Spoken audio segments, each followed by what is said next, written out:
What's up Raiders, Adam here. Today I've got a quick update on the Headwinds update for Ark Raiders, which is dropping on January 27th. This is the first major update Ark Raiders has had in 2026, and this is going to run up until April, before the next patch. I'm going to stop chatting shit. The first thing that caught my attention was the solo versus squads matchmaking.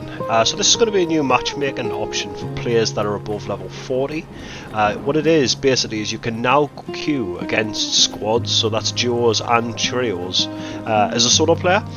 I think the reward for this is going to be some extra XP. However, I don't know how beneficial that's going to be to someone that's level 40 already, and why you would want to rush to those later levels anyway.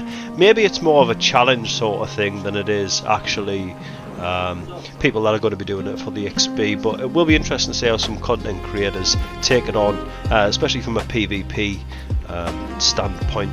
But yeah, what do you guys think about how this is going to play out? Let me know in the comments.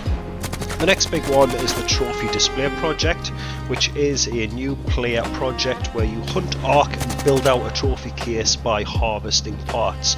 So this is destroying like bastions and rocketeers and shit like that, because after you've sort of completed all the quests and upgraded all your stations to max level, there's no real need to kill any Ark anymore.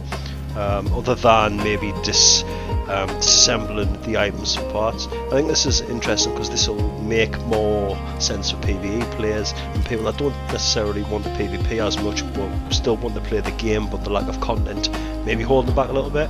This, I think, will add a lot of interest for them.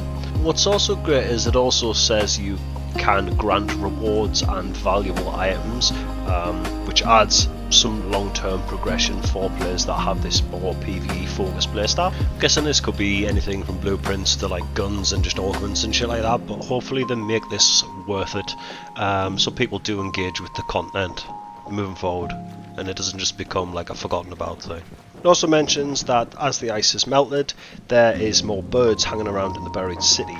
That means that we can now basically loot the chimneys on the buried city map.